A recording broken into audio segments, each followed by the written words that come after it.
Okay, well, let's take our Bibles to, I think I gave you one, brother. Yeah, you do. Take our Bibles to 2 Kings tonight. It's good to see y'all here. And I was thinking during that praise time that we do on Wednesday nights, just to remind you, next week we're going to have our pie and praise service. And so it won't be Wednesday, okay? So you're here, I'm talking to our Wednesday night crowd. And so it will be next Tuesday, and it won't be at 7. It will be at 6. Okay, so did we clear that up? Okay. Can we remember that? 2 things. It's not Wednesday. It's going to be on, I know, listen, we're Baptists. We sit in the same pew every week. We don't like change. We sure don't like changing the service from Wednesday to Tuesday, and then we change the time. We're really stepping way out there, getting kind of messed up. But anyway, that's it. So next Tuesday at, another thing, it won't be up here. It'll be downstairs. Okay? And we're not going to sit down. We're going to stand up the whole time. No, I'm just kidding. I'm just joking. No, but anyway, next Tuesday, pie and praise service. So bring your favorite dessert, pie. I was thinking tonight maybe like a bowl of cereal, whatever you want. One thing we don't need is, I was told, and I'll forget if I don't say it now, we do not need whipped cream. Okay? There's an abundance of Cool Whip downstairs, and so we got plenty of that. We don't need any more.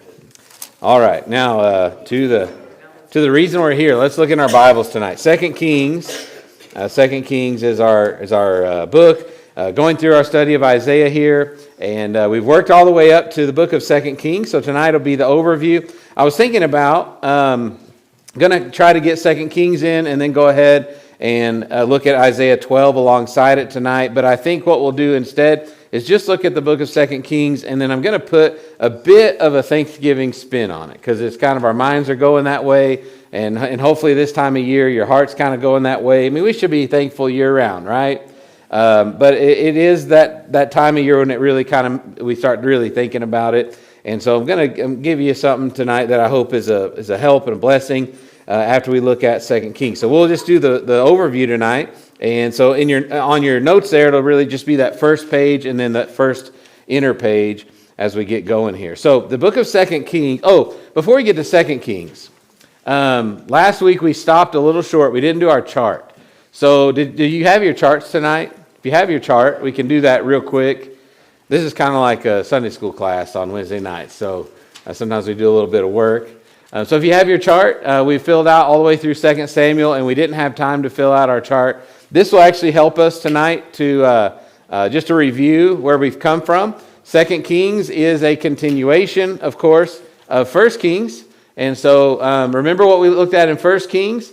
There's 2 halves to the book. The first half deals with Solomon's reign, and the second half deals with the divided kingdom. That's pretty much the big points. And so Solomon's reign, very much like the millennial reign of Christ. We saw that picture. And of course, when we looked over at Isaiah then, Isaiah 11 is also divided into 2 parts. But instead of dividing the kingdom, or the first part is Jesus' reign, the millennial reign, and instead of dividing the kingdom, he unified the kingdom. And so there's some similarity, but there's also that contrast. And pretty short summaries of those. 1 Kings is just, again, the glorious reign of Solomon, the division of the kingdom afterwards. And then Isaiah 11, Isaiah 11 also divided into 2 parts, talking about the glorious reign of Christ being the millennial reign, and then not the division, but the unification of the kingdom. So in the line there, that's man's spiritual journey, what do we learn about ourselves or the nation of Israel? They went from glory to division. And what did God do? He kept his promises. Remember, I tried to emphasize over and over Solomon at the different points throughout 1 Kings. God kept coming to Solomon and saying, okay, here it is. If you'll obey, then I'm going to bless. But if you turn aside from me, then I'm going to remove my hand of blessing. And that's exactly what happened.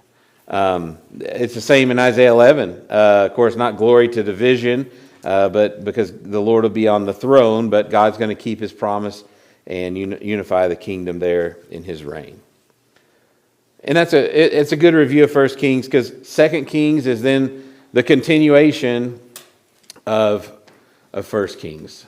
So we're gonna do a little 4-book review real quick just to get us all there. We got that, everybody? No, okay. All right. I'll give you a minute. Now this doesn't count as my preaching time. Yes, ma'am. Pastor, did you say at some point that you were going to Give you the whole thing? Yeah. I will. So here in a couple weeks. It's okay, Miss Tina. It's all right. You were going to do it tonight. Do the whole thing? No, you said you were going to give us the outline. Which outline? Those notes, I think. Oh, the chart? Oh, I can give it to you. Yeah. If I said that, I was totally lying because I didn't do it. No. No. We're going to, here in a couple weeks, okay? Here in a couple weeks, after we get through the historical books, which are almost there, we're going to do a review. And with the review, we're going to put all of this on one page. I'm going to give it to you. You don't have to fill it out. So it's all going to be on one page. And then what you can do is you can use the review sheet I give you to go back and reference your notes, and your notes will have the details. But the review sheet will have the highlights. It's even color. You'll like it. But it puts it all on one page. And so, yeah, you'll get it. And we'll do the review. That will take a whole Wednesday night to review probably Genesis through Nehemiah. Okay, because that'll be all the historical books. So, but I can give you. I tell you what. I'll try to make myself a note next week to give you this chart that has 1 Samuel, 2 Samuel, 1 Kings, and then it'll also have 2 Kings for next week. I'll try to get so that way you can get caught up on that too. So, yeah. And any notes you miss along the way, it's just a matter of me hitting print. So just let me know what you want. All right. Now do we have it, Leslie? Yes. Okay, all right. Let's move on then. Okay, so in 2 Kings, and we're going to do 2 Kings pretty simply because you could describe 2 Kings as, okay, here's what it is. It's just the mess left from 1 Kings. What happened in 1 Kings is the kingdom split, and so now you have this northern kingdom of Israel, southern kingdom of Judah, and you just have different kings reigning in the north and the south. There's stories associated with those kings, and their stories are told in that latter half of 1 Kings and then the whole book of 2 Kings. So in your notes there tonight, I gave you a chart, and so this kind of catches up. So remember, these books of the Kings that start with Samuel, if you can just remember those first few kings, then you can remember what these books are about. 1 Samuel is about the first king, who was Saul, right? And Saul was not God's idea, right? That was man. Man decided, God, we don't want to be, we want to be like all other nations, so give us a king. We're kind of tired of the way that it's been. And of course, the prophet at the time, Samuel, was not for that. He went to God, and God said, well, that's what they're asking for. We're going to give it to them, but you warn them what they're going to get. They're going to get a king that is self-serving, and they got Saul. Okay, that's 1 Samuel. 2 Samuel, we saw that God gave them a king in King David. After the kingdom was rent from Saul, God brought up a king to restore Israel, because God has promised for Israel and is going to continue to work with them. So 2 Samuel is the book of God's king, and we saw David there. Then 1 Kings, as we just said, is that book of, we said, division. Oh, I didn't look at the top. So the words transition, restoration, division. The transition was from theocracy to monarchy. The restoration is God bringing in a godly king to restore. And then, of course, David, his whole reign was like killing all the enemies of Israel that Saul had sort of allowed in. 1 Kings is about Solomon, and the first half is great. It's actually the kind of the pinnacle of Israel's history. They build the temple, and they're finally doing everything, but then Solomon's sin leads to his son Rehoboam dividing the kingdom. So then 2 Kings, and we're going to kind of give this up tonight right at the beginning, and then we'll do an outline. But the word is captivity, because when we close the book of 2 Kings, both the north kingdom of Israel and the southern kingdom of Judah are in captivity. The northern kingdom goes into the captivity under Assyria. We've actually looked at a little bit of that in Isaiah. And then the southern kingdom goes into captivity under King Nebuchadnezzar and Babylon. But by the end of 2 Kings, they're in captivity. So the word is captivity. Both kingdoms taken into captivity. And then something that kind of separates or differentiates Second Kings from the first three is I've been describing it like this. It's like 1 Samuel is Saul, 2 Samuel is David, 1 Kings is Solomon, and I've been saying 2 Kings is everybody else, right? Well, 2 Kings starts to actually highlight the prophets.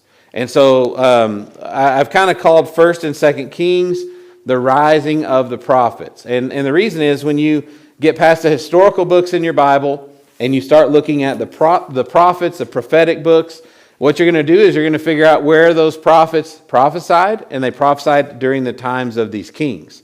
And so what's going on is we're not really focusing on a certain king, although there are some standouts in 2 Kings. Really what becomes the focus is the prophets. And so the prophet that's highlighted in 2 Kings is actually Elisha, who we know was Elijah's disciple. Okay? And so Elisha is the one that we're looking at. And basically what we see in 2 Kings and how we would describe it is the kingdom getting further and further away from the Lord until they go into captivity. And so it's a pretty sad story, really. But that's the gist of it. Now, the outline, we're going to do this, like I said, fairly quick. But the outline I just did in 3 parts here. The first part records records of the northern kingdom, Israel. Records. It records the records of the northern kingdom of Israel. So chapters 1 through 10 talk about the northern kingdom, and that includes the ministry of Elisha. Elisha primarily prophesied to the northern kingdom. In the first couple of chapters of 1 Kings, we see Elijah taken up by a whirlwind, and Elisha, the prophet, taking up his mantle. And so look with me in 2 Kings chapter number 2, and we'll see that. So just so you can see that the focus really becomes these prophets. The prophets are very important. God is trying to get a hold of the nation.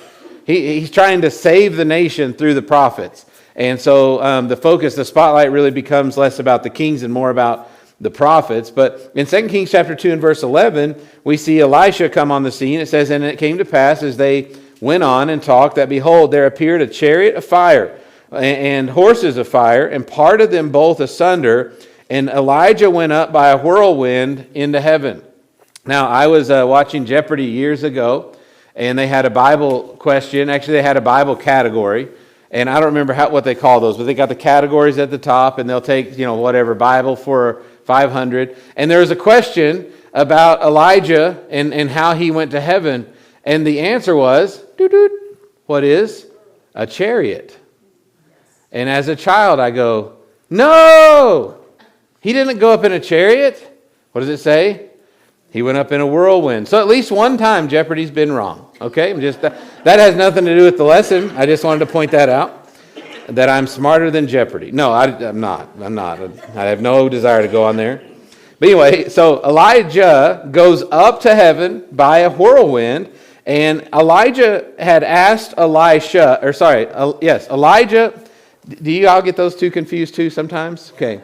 Elijah starts, he's the older, and he's the older prophet. Elisha is his protege, his disciple. And Elijah asked Elisha what he would want. What do you want? And Elisha said, I want double the portion that you had. I want double the portion.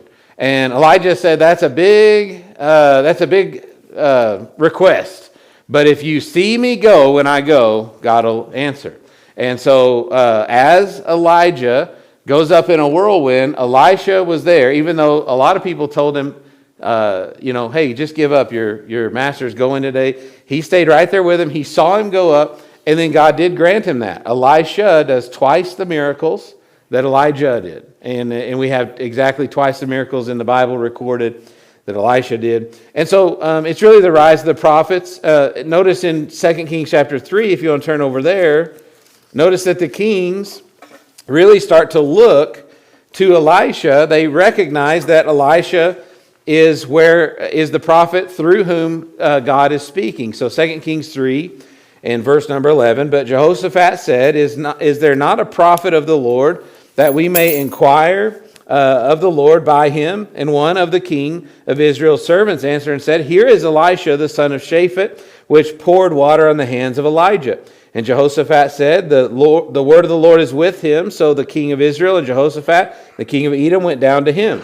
And Elisha said unto the king of Israel, what have I to do with thee? Get thee to the prophets of thy father and to the prophets of thy mother.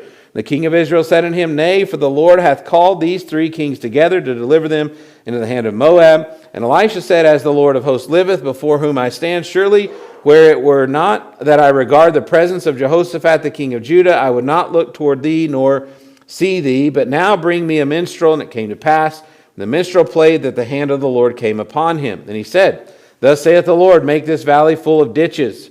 For thus saith the Lord, ye shall not see wind, neither shall ye see rain, yet that valley shall be filled with water, that ye may drink, both ye and your cattle and your beasts. Now we could get into the story there and what's going on. Just wanted to say this, that Elisha starts to be that person that the kings are looking to when they're having trouble in the kingdom. And really the problem with the kings in general is that that's when they look to the prophets, when they were in trouble. When they think, and I was talking to Brother Mark about this today, when things are going well, we tend to slack off, right? It's human nature. It's not good. I'm not saying it's good and it's okay, but when things are going well, we tend to slack off. We just feel like, okay, things are good, and that's how the kings were. So when they got in a bind, they'd say, where's Elisha? Where's he? Let's hear from him. But anyway, Elisha starts to take that position in the kingdom. Now, so the first 10 chapters deal with the northern kingdom, the ministry of Elisha. The second part of the outline, the next few chapters 11 through 17, deals with both kingdoms, so the northern kingdom and the southern kingdom.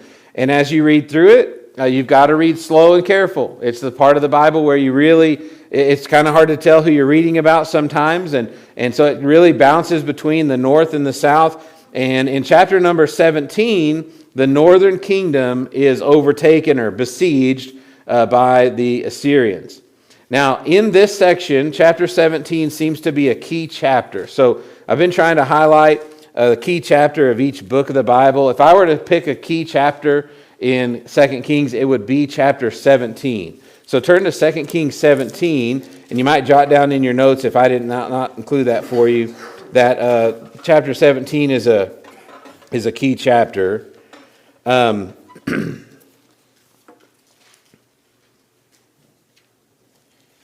Go down to verse, we could start in a few places. Let's go to verse 5, okay? 2 Kings 17, verse 5. Then the king of Assyria came up throughout all the land and went up to Samaria and besieged it 3 years. In the 9th year of Hoshea, the king of Assyria took Samaria and carried Israel away into Assyria and placed them in Halah and in harbor by the river of Gozan and in the cities of the Medes. For so it was that the children of Israel had sinned against the Lord their God, which had brought them up out of the land of Egypt from under the hand of Pharaoh, king of Egypt, and had feared other gods. So what's going on is Assyria comes and first they besiege, which to besiege the city means they surround it. In those days, what you would do is you would surround the city and you would just cut off all supply in or out. And basically you would starve your enemy out. And when they were vulnerable and you could easily defeat them, then you would conquer them. So they come and they besiege Assyria. Usually the besieged city would at some point give up, and that's what happens. And so they then carry them away. Notice, it's not just that they rule over them, they take them out of the land. And they're taken to Assyria. And that's important, especially as we look at the chapter that goes with it in Isaiah next week. And so why did God allow that? Why did God allow some foreign nation to come in to his people and besiege them and then take them away? Well, it says in verse 7, they had sinned against God.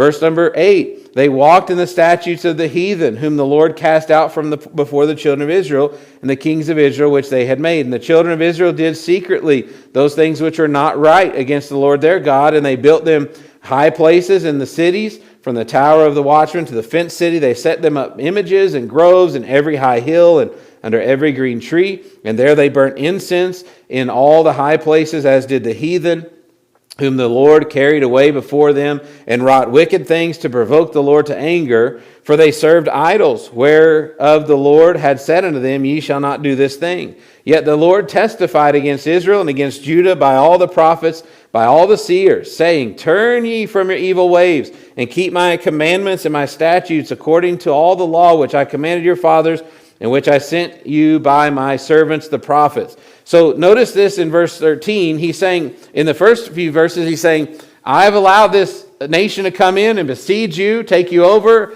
take you out of the land. Why? Because you've sinned. They're burning incense to other gods. They're creating worship centers to other gods. I mean, they're way off into stuff they shouldn't be in. And not only that, God had sent prophets. Verse 13. He says, I sent people to you. They were preaching. They were telling you not to do this.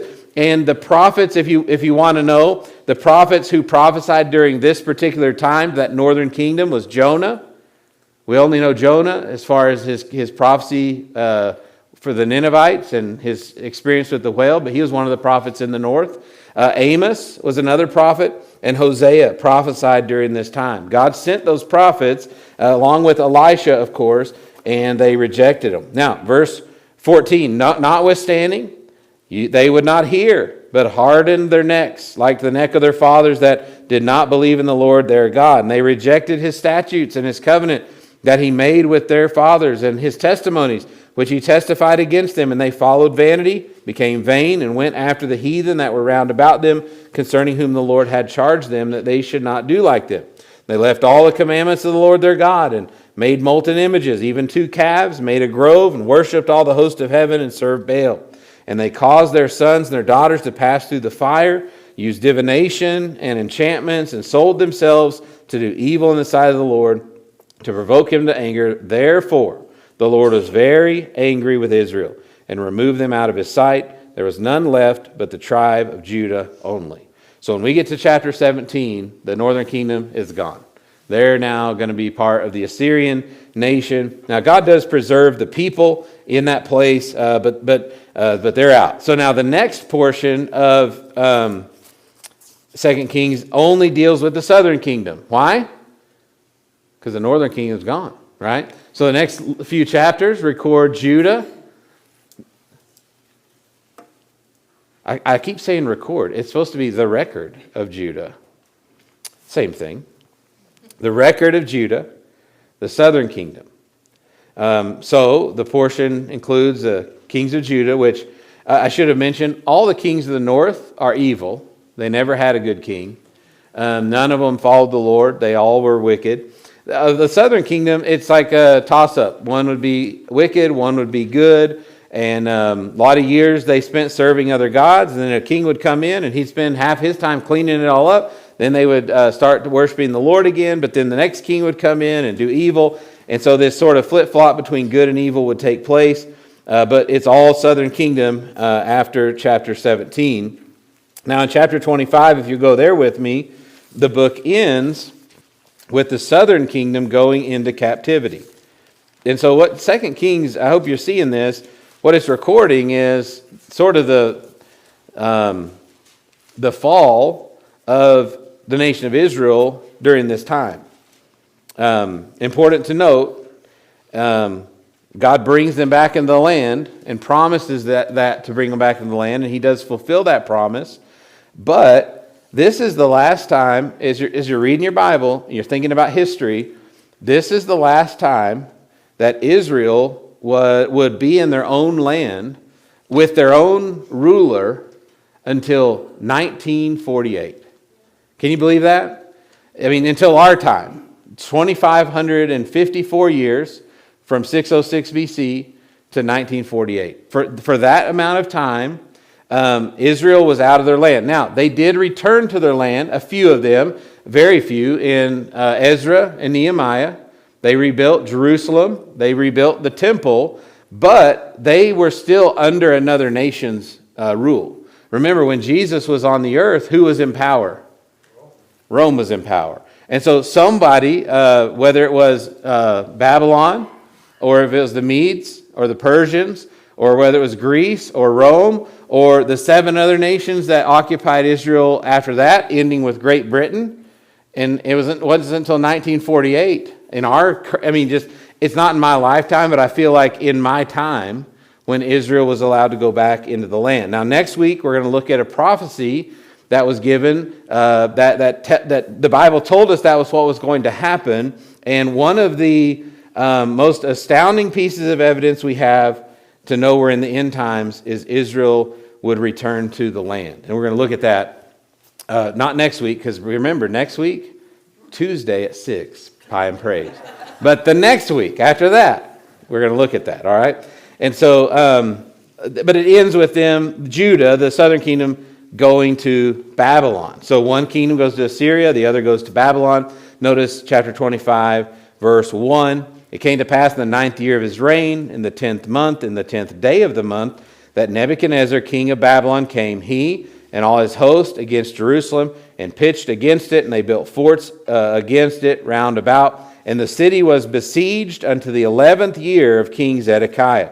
And on the 9th day of the 4th month, the famine prevailed in the city, and there was no bread for the people of the land. So you see what they do? They come in, they besiege. That's a big city. And so, can you imagine 11 years, nothing coming in, nothing going out? And eventually they're out. They're out of food, and it gets bad. And the king of Nebuchadnezzar comes in, and he carries them away. Notice down in verse number 21.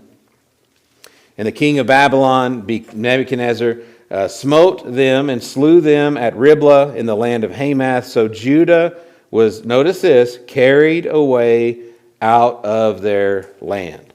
Okay, so that is 2 Kings. It's this divided kingdom of the north and the south, and the record of them and their kings until they go into captivity. They went into captivity because of their sin. So I gave you, on the next page of your notes, I gave you the list of the kings that were in Judah, and the list of the kings that were in the north as well. And so you can go through and see who reigned and for how long. And I hope maybe when you're reading, if you get a little bit confused, you now have a list and you can go, okay, he was a northern king, or he was a southern king, something like that. But to sum up the book, at the bottom of that page, the summary of the book can be described in just 3 words, and it is this: disobedience. We read that in chapter 17, right? Disobedience, captivity, and then dispersion.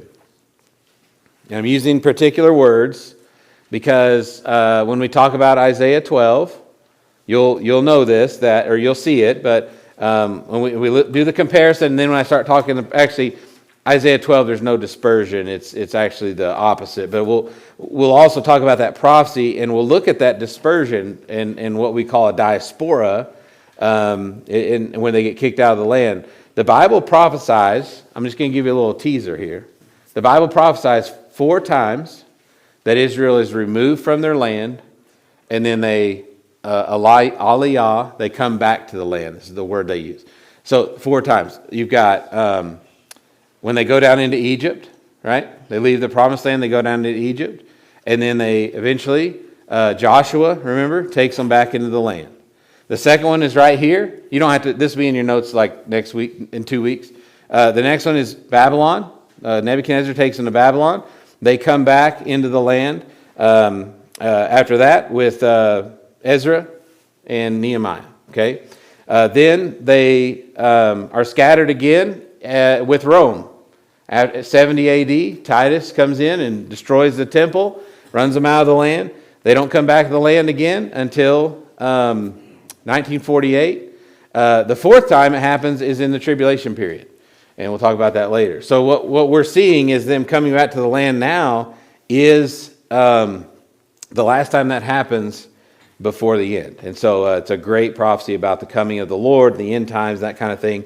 This little teaser for you as far as what we're going to look at here in a couple weeks. Okay, so The summary is this: disobedience, captivity, dispersion. Now, take your Bibles, and I want to show you a couple of places, then we're going to be done tonight. But take your Bibles to Psalm 33, because I think there's a lesson we can learn as Americans today.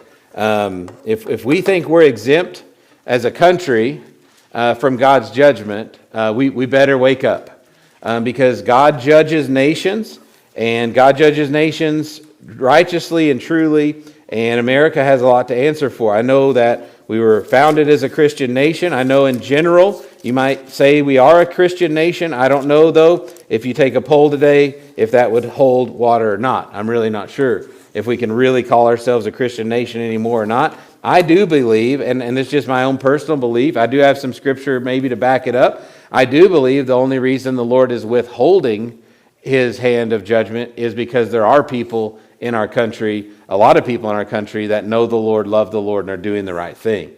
And because I know this, no matter what happens in Washington and in our world, God's hand is on it. Okay, so we need to learn the lesson as a nation, and then we need to learn a lesson as believers living in a nation that has turned its back for the most part on God. I saw I will eventually read the verse, but I saw an article this week that there is I think it's a judge in Maine that ordered, there's a family and they're kind of having a dispute. They've ordered the mother, she's not allowed to bring her kids to church or read the Bible to her kids. This is in Maine, America. And it's unbelievable. And so that case is now going to the Supreme Court for them to look at. And I'm hoping and praying that they have enough sense to understand, even if you don't use the Bible, but just our Constitution, that it's not constitutional to take away that, freedom of speech and freedom of religion and that sort of thing.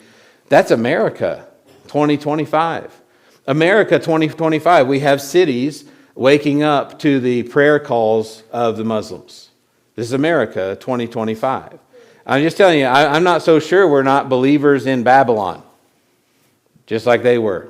Okay, so we need to understand judgment's coming. I hate to be the doom and gloom guy. You probably won't ever see me out front with the sandwich board. The end is near or whatever. You probably won't see me doing that, but I'll tell you this, God's not going to withhold his hand of judgment forever. Amen. With all the wickedness that's in our country, you just know it's coming.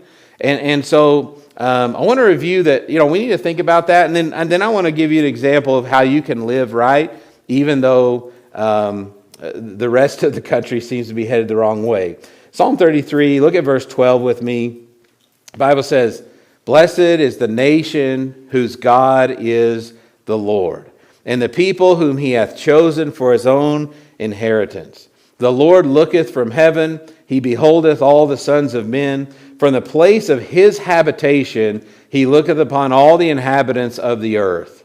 There's some folks in our world that think they're in a pretty high and mighty position, and the Lord looks on from his habitation. You know what I'm saying? Their thrones are so much further below his. It's inconsequential to him. He fashioneth their hearts alike. He considereth all their works. There is no king saved by the multitude of an host. A mighty man is not delivered by much strength. An horse is a vain thing for safety. Neither shall he deliver any by his great strength. Behold, the eye of the Lord is upon them that fear him, upon them that hope in his mercy. So I hope you get what's being said there. It doesn't matter how big the king's army is. That won't save him from God. It doesn't matter how much wealth or power or might he might seem to have, strength on this earth. Notice, the eye of the Lord is upon them that fear him, upon them that hope in his mercy. There is hope for those who are resting in the mercy of God. So tonight, let me just encourage you. If the whole world turns against God, you don't. You don't. If the whole world turns his back on the Lord, you don't. Let me give you one example. Go to the book of Daniel. And the reason I'm doing this is we're trying to learn. So Daniel will be to the right. Jeremiah, Lamentations, Ezekiel, and then find Daniel. We're trying to learn how our Bible's constructed. We're trying to learn what the different books are about. But then we also want to hopefully make some application along the way. When you look at Daniel, Daniel was a prophet. Daniel was a prophet that prophesied during the Babylonian captivity. Okay, so he would have been a teenager when when Nebuchadnezzar came and besieged the city. He would have been a small child. And then years later, he'd have grown into a teenager. And as Nebuchadnezzar took the children of Israel out of Israel and took them to Babylon, he would have been a teenager. And notice in Daniel 1 and verse 1, it says, in the 3rd year of the reign of Jehoiakim, king of Judah, came Nebuchadnezzar, king of Babylon, unto Jerusalem and besieged it. So if you have cross references in your Bible, it's very likely you have one in that first verse that will take you back to 2 Kings and also to 2 Chronicles. But you could write a little note there, 2 Kings 25. That's where that happened. And so as they're swept away to Babylon, then we have Daniel here. And Daniel is a kid. He lives through the entire Babylonian captivity, 70 years. So by the time we get to Daniel 6, go to Daniel 6. By the time we get to Daniel 6, it's been 70 years plus a little bit extra, actually, since they were swept away. So now Daniel, he's going to be, this is the famous chapter where Daniel is thrown into the lion's den. And I remember as a kid when my Sunday school teacher would teach on Daniel in the lion's den, she used flannel graph. And I remember Daniel in the flannel graph was a little boy. And they put the little boy in there and then the lions. And we need to update that flannel graph if they even update flannel graph anymore. Does anyone know what I'm talking about with flannel? I love flannel graph. I like how it smells. It's just so, it's so cool. Anyway, don't use it. No one uses it anymore. But I remember as a little boy. And so I had this picture in my mind growing up of Daniel being a little boy. But you realize he was probably 80, 90 years old. Right? Because he was a teenager and he was taken away. This is 70 years later. How do I know that? Well, look at chapter 6, verse 1. Nebuchadnezzar's nowhere around. It's Darius or Darius. He's the Medo-Persian king. And he's in charge. It pleased Darius to set over the kingdom 120 princes, which should be over the whole kingdom. Then of those princes, he gives 3 presidents. One of the presidents is Daniel. Daniel becomes the best president because the Spirit of the Lord is on him. And his compadres get real jealous of him and decide, we got to take Daniel down. Now just pause. Think about what Daniel's lived through. You think we got it rough in America when like our country seems to be going off the rails, right? We hadn't seen anything like Daniel saw. Daniel lived in Babylon. He was swept away to another country. He was given a different name, and his religion was taken from him. They tried to brainwash him. Of course, it did not work, but he lived through that for 70 years. Now he's got another pagan king that he has to answer to, and now he's his so-called friends or those ruling amongst him want to kill him, and they decide the only way we can really kill Daniel is if we catch him serving his God. If we make it a rule that he can't serve God, then we'll get him. So they do that. They go to the king, and these kings, they love to be prayed to and worshipped. And so they go to the king and say, king, you're such a good king. You're so good. You should have a month where no one prays to anybody but you. No one worships anybody but you. Let's make it a rule. And the king's like, well, that sounds pretty good. Let's do that. And so they sign this decree that anyone who prayed to anyone that month or that would be thrown into the lion's den. Pretty good circumstances for old Daniel. 90 years old. You ever wanted to just say, you know what, I'm tired of fighting. Daniel was 90, maybe 85, 90 years old. And he's like, here we go again. Verse 10. Now when Daniel knew the writing was signed, he didn't do this in ignorance, folks. He knew the writing was signed. He went into his house, and his windows being open in his chamber toward Jerusalem, he kneeled upon his knees 3 times a day and prayed, and here's the Thanksgiving spin, and gave thanks before his God as he did aforetime. Now, we won't read the rest of the story, but he gets thrown in the lion's den for that. God shuts the mouths of the lions. He's able to come out. But we let the slightest little thing come into our life, and if we're not careful, it derails us, and we can become unthankful pretty easily. Just imagine Daniel's situation. You ought to just take a few minutes tonight when you get home and think about what Daniel must have seen those 70 years, the persecution that he endured. And then to get this new king, and the king did like him, but no one else did. And now he's living under this new king. Just imagine the state in which he lived. And when he prayed, he gave thanks. I know America is messed up. I'm tired of reading the news. Just like everybody else. I mean, my wife and I sit there at times and like, hey, look at this. Did you see this? Oh my goodness, I can't believe that. Oh, look at this, And then eventually we just turn the things off because we just tired of looking at it. But we have a lot to be thankful for. We have a lot to be thankful for. You had the opportunity to get out of your house tonight, get dressed, come to church, right? You have the opportunity. You have a King James Bible in your lap that you can read anytime you want. You realize most of the people in the world don't have a Bible? You have a Bible that you can read and you can study from. You can learn. Our families, we have so much to be thankful for. It struck me, if Daniel, in the midst of this time of 2 Kings, and then the time after when the nation's literally being punished for it, in his prayer, he gives thanks before his God. I'm telling you, we have a lot that we can be thankful for tonight. And so, how do we live in America 2025? Well, we continue to be the people who, as Psalm 33 says, fear the Lord and serve the Lord and walk with the Lord. And like Daniel, we continue to be thankful. Let's pray.